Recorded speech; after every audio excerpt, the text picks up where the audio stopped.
Welcome students. अब हम यहाँ पे कुछ एग्जाम्पल लेंगे और इत्तेफाक से एग्जाम्पल फॉरवर्ड रीजनिंग की हम नहीं लेंगे, क्योंकि फॉरवर्ड रीजनिंग हमने जितनी अच्छी पढ़ाई है वो पिछले वीडियोस के अंदर आपने देखी ली होगी कि हमने फॉरवर्ड रीजनिंग के अंदर रेफ्यूटेशन करा सॉल्व, हमने बहुत सारी चीज़ें सॉल्व करी। हमने resolution, principle of resolution solve करा, प्रपोजिशन लॉजिक भी सॉल्व करा, हमने कहीं कर्नल वेस्ट को क्रिमिनल घोषित करा, कहीं what kind of food does you likes, और बहुत सारे सवाल थे, बहुत सारे न्यूमेरिकल्स थे। शायद मेरे ख्याल से यूनिट नंबर 2 के अंदर ढेर सारे इसी तरह के न्यूमेरिकल्स का हमने जवाब दिया। और हमने ये देखा कि हम एक प्रेडिकेट सिस्टम के अंदर काम करते थे, तो हमारे पास कोई सेंटेंसेस लिखे जाते थे इंग्लिश के और एक क्वेरी पूछी जाती थी।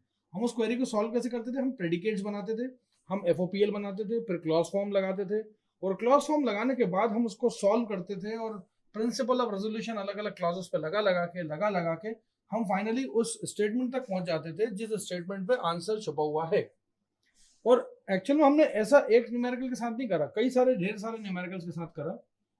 अब सवाल यह है कि यहाँ पे फॉरवर्ड रीजनिंग का न्यूमेरिकल करना से बेहतर यह है कि फॉरवर्ड रीजनिंग में जो न्यूमेरिकल करे गए थे उसको एक आध न्यूमेरिकल को बैकवर्ड रीजनिंग से समझाने की कोशिश की जाए।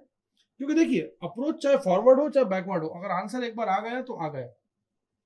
फॉरवर्ड से जैसे अगर मान लीजिए मैंने अगर बोला था फॉरवर्ड से कि colonel West is a criminal, तो बैकवर्ड से भी वही आएगा, उसमें कोई दो राय नहीं है।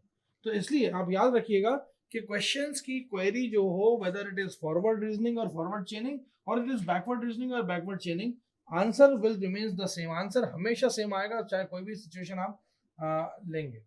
अब यहाँ पे मैं एक बना बनाया क्वेश्चन लेता हूं आपको, जो कि आपने ऑलरेडी इसका आंसर सुन रखा है, और वो है if x is on top of y and y supports x। दूसरा स्टेटमेंट है if x is above y and they are touching each other then x is on top of y। A cup is above a book, a cup is touching a book. यकीनन इस numerical को आपने देखा होगा पहले, और इसके अंदर आपको जो जो प्रेडिकेट्स लगते हैं वो भी आपको याद होंगे शायद। Top x y, x is on top of Y.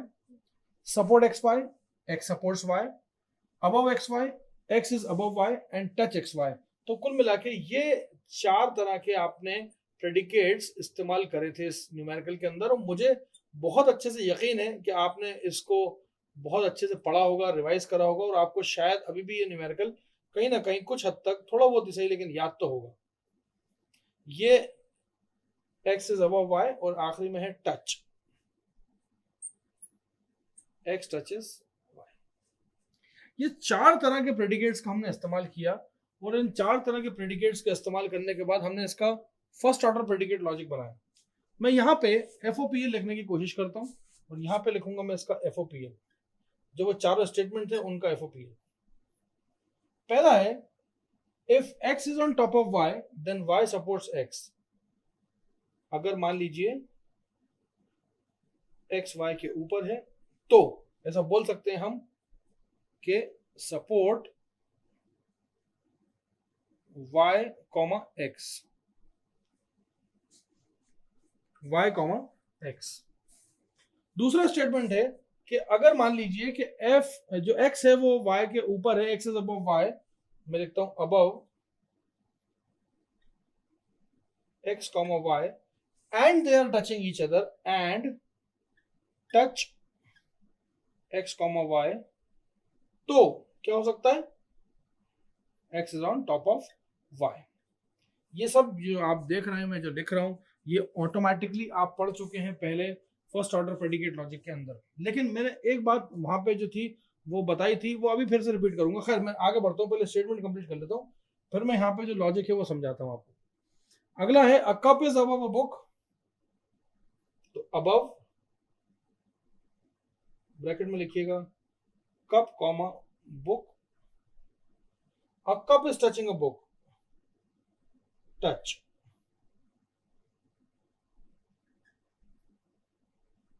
और बुक, आप देख सकते हैं मैंने फर्स्ट ऑर्डर प्रेडिकेट लॉजिक बना दिया। और अगर मान लीजिए फॉरवर्ड रीजनिंग होती तो मैं इसके क्लॉज फॉर्म में कन्वर्ट करता, क्लॉज फॉर्म में कन्वर्ट करने के बाद मैं उसको प्रिंसिपल और रेजोल्यूशन बनाने की कोशिश करता और इसको सॉल्व कर देता।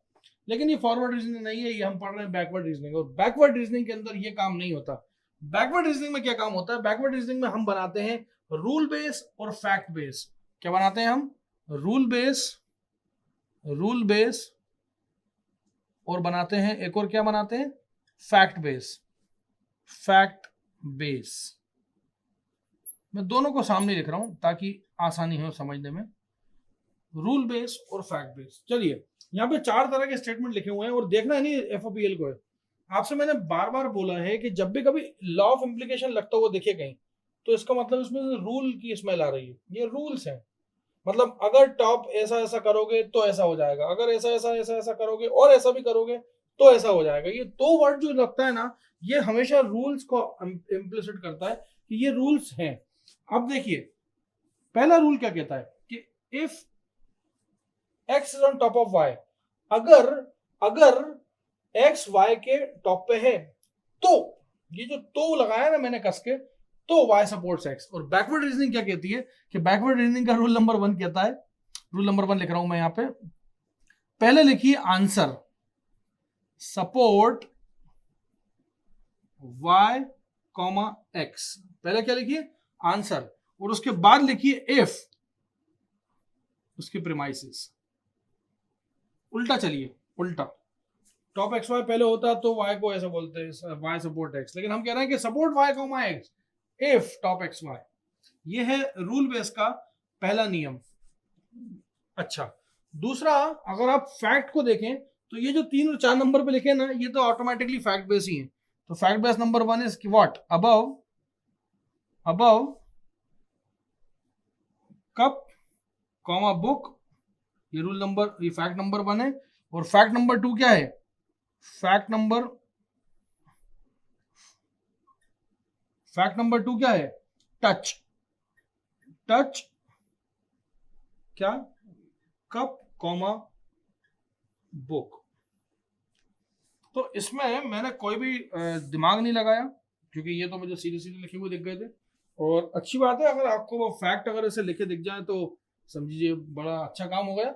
अब बारी आती है रूल नंबर 2 की, रूल बेस में रूल नंबर 2। रूल नंबर 2 क्या कहता है, अब रूल नंबर 2 जो है वो कहता है कि आपको आंसर जो है वो लाना है कुछ इस प्रकार से, मतलब आपको लिखना है टॉप एक्स कॉमा वाई, ये होगा, ये होगा, कब होगा, ये जब होगा if above x comma y हो जाए, नहीं, and touch x comma y भी होना जरूरी है। अगर ये होगा तब जाके हम बोल सकते हैं कि रूल बेस और फैक्ट बेस हमने बना लिए। आप देख सकते हैं यहाँ पे रूल लिखे हैं मैंने 2 और फैक्ट लिखे हैं यहाँ पे 2।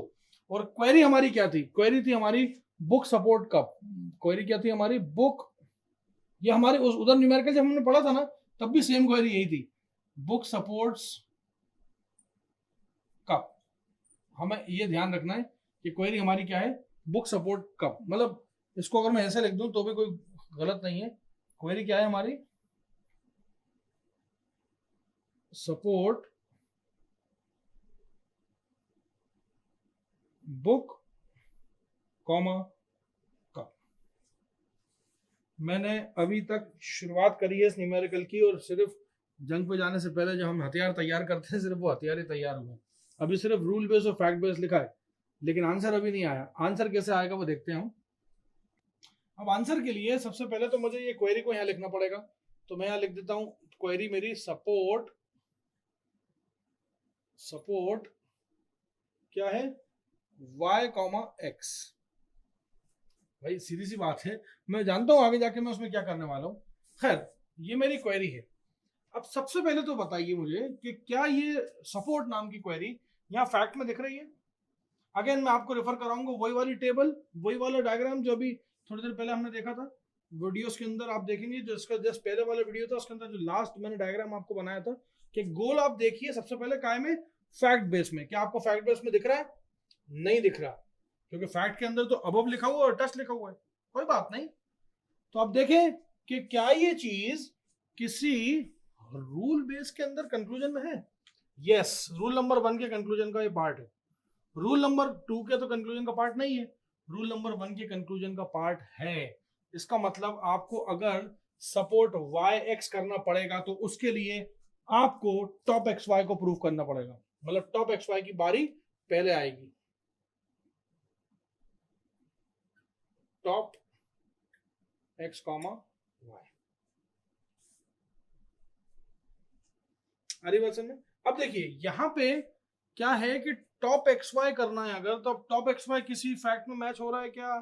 आपने देखे मैंने क्या बताया था आपको कि अगर मान लीजिए इसके कंक्लूजन में मैच नहीं हो रहा होता, मान लीजिए टॉप एक्स वाई तक आ गए, अब टॉप एक्स वाई कहीं प्रूफ नहीं होता, ये मान लो रूल 2 होता ही नहीं, तो टॉप एक्स वाई को लेके क्या करते आप? अचार डालते, कुछ नहीं कर पाते।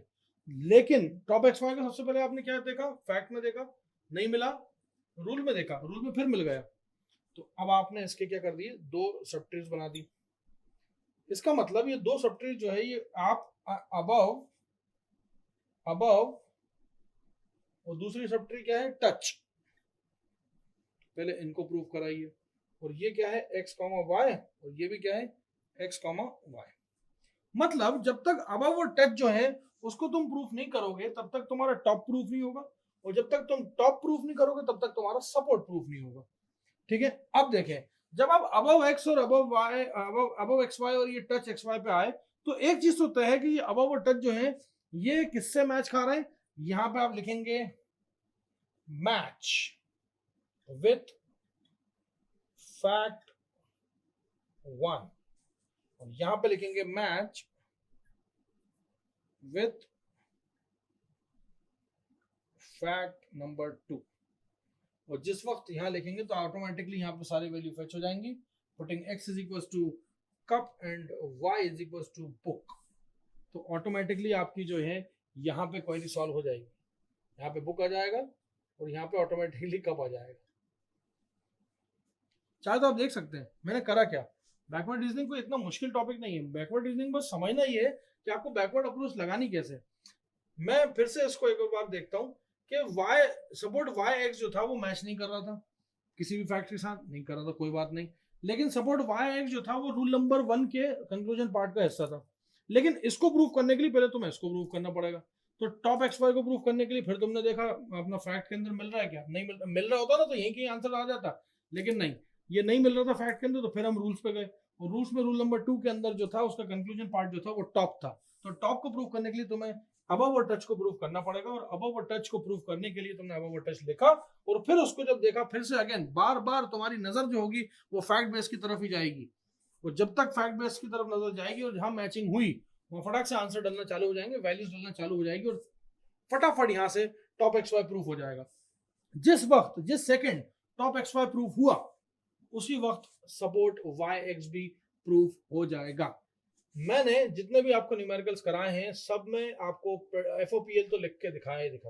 आप कोई सा भी न्यूमेरिकल उठा लीजिएगा, कोई सा भी एफओपीएल उठा लीजिएगा और उससे बैकवर्ड रीजनिंग से आप आंसर लेके देख लीजिएगा। हो सकता है ट्री थोड़ी बड़ी आए, मैं उसकी गारंटी नहीं ले सकता क्योंकि बड़े बड़े न्यूमेरिकल्स भी हमने करे, तो आप एक बार करके देखिए। मार्कस के न्यूमेरिकल हमने करे काफी सारे, और मार्कस के न्यूमेरिकल बैकवर्ड चेनिंग में पूछे भी गए हैं, तो आप मार्कस का कोई सा भी न्यूमेरिकल उठाइएगा और बैकवर्ड चेनिंग से करके देखिएगा, उसमें आपको और समझ में आएगा, थोड़ी सी और चीजें क्लियर हो जाएंगी।